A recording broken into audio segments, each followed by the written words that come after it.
In this video, I will discuss some of the considerations related to ethical research pertaining to indigenous communities and more specifically Hawaii, as well as where to find some resources that will help you research wahipana.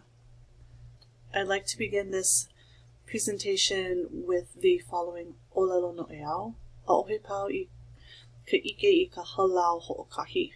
All knowledge is not taught in the same school. Often in academia, there's an emphasis placed on published information such as academic journal articles and books. And those sometimes, especially historically, were produced by people outside of communities that the authors researched and wrote about. So I think it's really important to go to the source, to people within the community. If we take this and apply it to wahipana, maybe the most helpful information you're going to find is in a personal interview with an auntie who has intimate ties with the wahipana. I also encourage you to visit the wahipana you're writing about if you can, to have that physical connection with the place.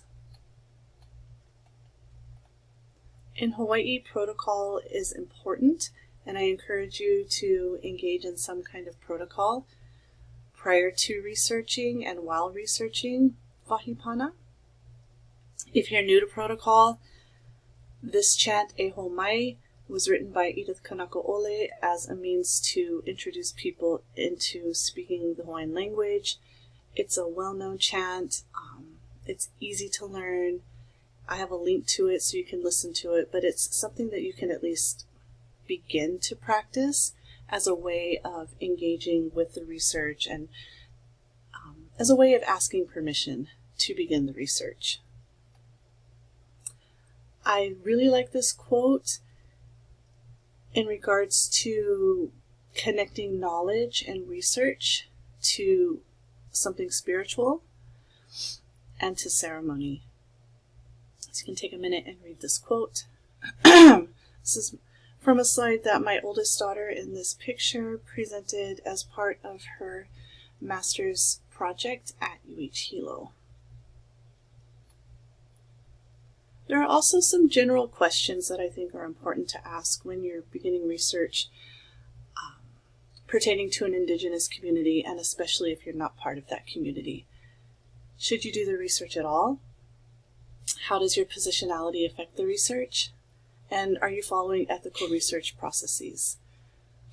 Hopefully the research is coming from a place of sincerity, a place of humility, and ultimately with the goal of giving back to the community.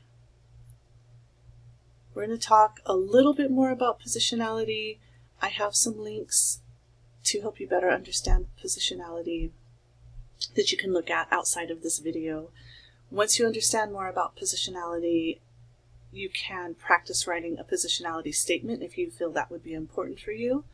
This is a way to become more aware of your own perspectives, beliefs, and underlying assumptions that you could bring into the research that you're doing. So the idea is that by assessing our biases and privileges, we can address that as we conduct research to make sure that our work is informed, intentional, and respectful. It's also important to consider, in general, your worldview, to think critically about how your research may be affected by your worldview. So a really good place to start with this is thinking about your formative ideas about research in regards to looking at indigenous perspectives. Here are some recommended readings to help you get started on that journey. These two books in particular I recommend related to Hawaii-based topics. And now we're going to jump into where you can find some sources related to wahipana. I really like to start with just the dictionary, as simple as that may sound. I recommend the Wehi Wehi Wiki Wiki, which is made by Hilo, because it will take all of the different definitions of a word and have them all together. Whereas the Ulukau dictionary is great, but you have to click on every separate meaning of a word, and as we know, words usually have multiple meanings. As an example, I typed in mokuola, and we can see from this entry more information and more place names of other vahipana within mokuola. So this is a helpful way to get started, if anything, just by looking up more place names. We can see here, such as Papa'ahina, which is the rock where umbilical cords were hidden. Next, just getting started with place names, which most of you have already found, but you do need to include the Hawaiian name of the vahipana. So looking in this book is really helpful. It's just a book of place names. It's also online. So if we click this link, we'll be redirected to Hawaiian place names. And then we also can find ahupua'a and districts in this database, but I'm going to show you another place where I prefer to find ahupua'a and actually place names as well. In the Hawaiian collection online in the Mo'okini library, if we go to this place names of Hawaiʻi Island, and then we'll see a bunch of links. There is a call number for the paper book that I had a picture of, but this is also online through Ulukau, so we can click on this. And then if we scroll down, we can look through the pages of this book to find place names. If you look at this book on Ulukau, over on the left, I suggest clicking on glossary, and then you'll have an alphabetical listing. So you can look places up by name. Just randomly select M, and we'll see what pops up. From there, we have a list of different place names beginning with M, so if we see one we're interested in learning a little bit more about, then we can click on that to be directed to that vahipana, or that place. The links that I have here are where I typically like to look for ahupua'a. The first link that I showed you previously from the library, this is another link to the Hawaiian collection, will just in general show you ahupua'a, but sometimes it's not totally accurate because, for example, if you type in Mountain View, you depending on where you're at in the Mountain View area, there are different ahupua'a. So we cannot just use one general ahupua'a for all of Mountain View. That's why I like to look at this map, and then particularly for Puna areas, there's another map that I'll show you. But we'll take a look at this link. So we can search for ahupua'a on this site for all of the Hawaiian Islands, and then you can see all of these little lines. These are all different ahupua'a. So we can do a search if we want and type in, or we can just expand the island and then go from there. I'm going to type in Fern Acres because that is where I live, and I was just talking about that example of ahupua'a.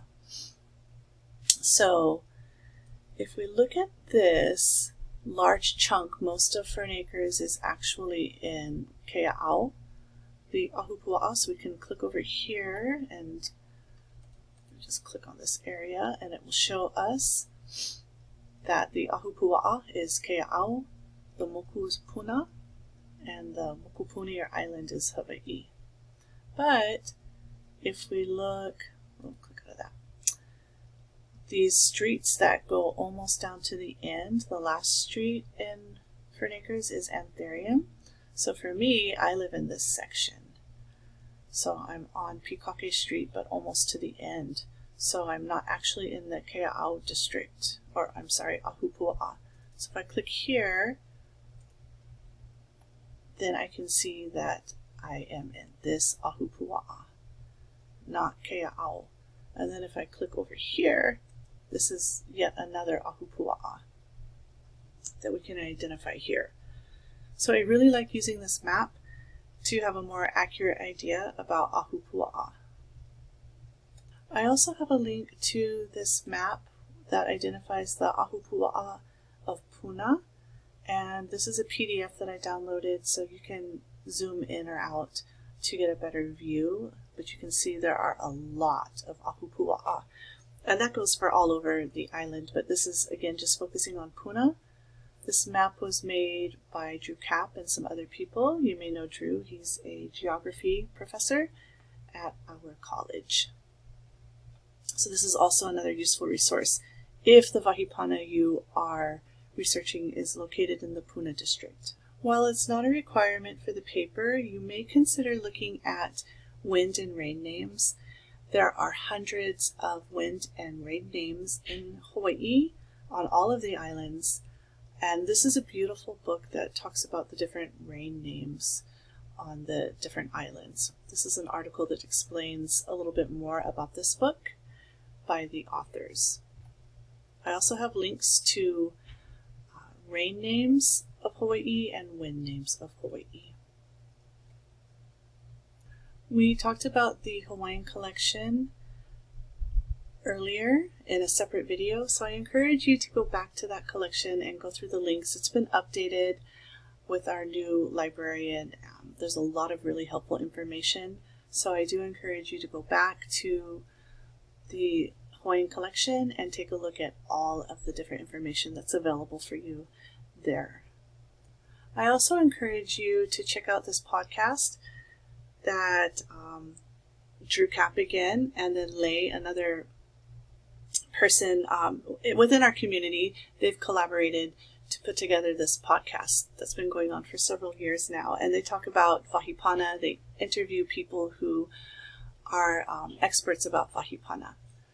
So this is a nice way, instead of maybe trying to dig through sources in the library, listen to a podcast.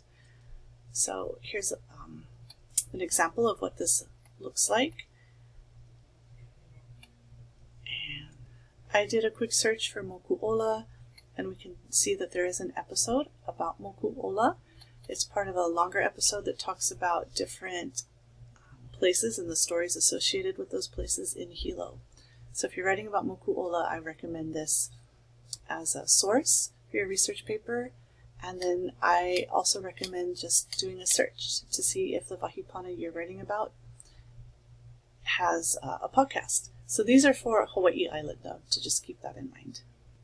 Another resource is Kipuka for maps, and there's just a ton of information on this site. I don't know necessarily for Vahipana.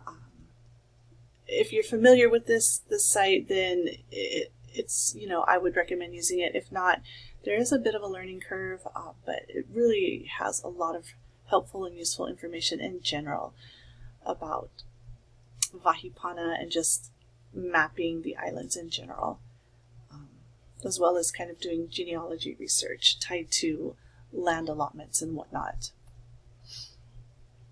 Previously, I talked about streaming videos. Again, I recommend that you check out the streaming videos. I recommend this Alexander Street Indigenous Voices collection. For more information specific to Vahipana, you might have to broaden your scope a little bit and think about like maybe songs or hula or things like that related to the Vahipana. But there are some videos in here that are definitely related to Vahipana, so another suggestion of a place to check out, especially if you're more into watching and listening to things. We did talk about Ulukau again. There's so much information available on this site. So again, I encourage you to go to that site, look through the information, and just a reminder that it is in Olelo Hawaiʻi, the Hawaiian language, but you can click over to English and change that if you need to. And then some additional resources. We're going to start with Huapala. I love Huapala. This is an index of Hawaiian songs. So one of your options is to find a song related to your Vahipana. These are in alphabetical order. If you want to narrow the focus to a particular island, you can do that. Otherwise, these are just a mix of all of the different Vahipana. on all of the islands. I'm just going to randomly click on Akaka Falls. And what I like is often there are little footnotes. This one doesn't have a long one, but the footnotes often will give us a lot of information about the song. Let's try another example. Jump over to H. So my screen cuts off some of this information, but this is the song Hiʻilave, written by Sam Leah, Sr., about the waterfall in Waipiʻo. And you can see there's this long footnote that has some really valuable information about the song, in addition to Hiʻilave as kind of a wahipana within Waipiʻo Valley.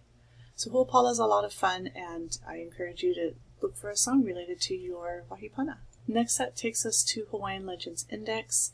You can just type this in, use the link in the slideshow, or this is also linked to the Hawaiian collection.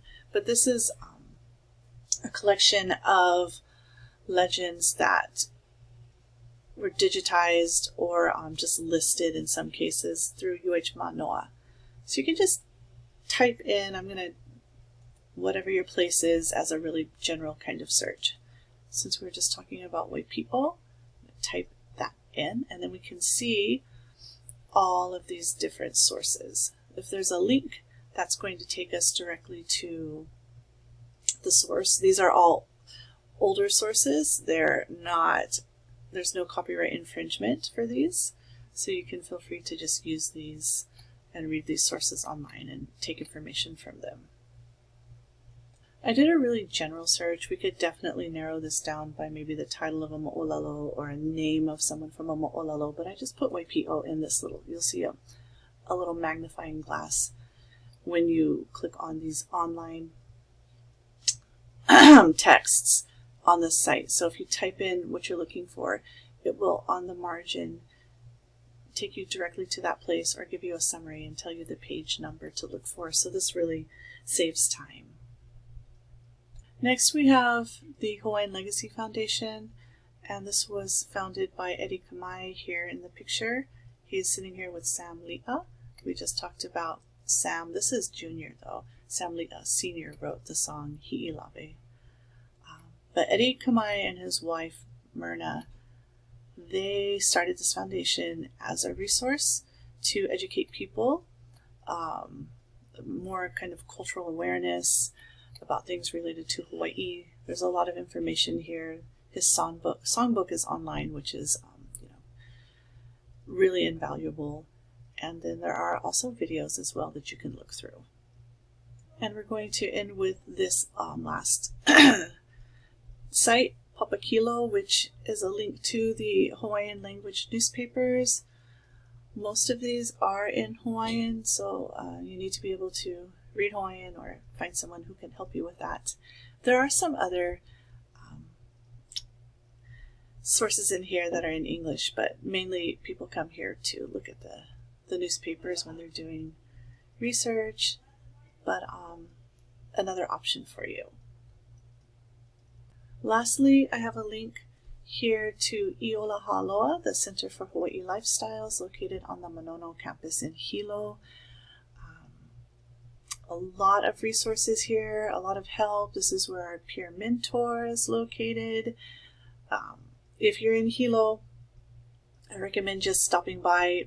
Always helpful, knowledgeable people there. Just talk story, and who knows, maybe you can get some help with your research paper, your wahipana. If you get stuck, you need help as you are finishing up your research, please ask me, please let me know. I am happy to help. Mahalo.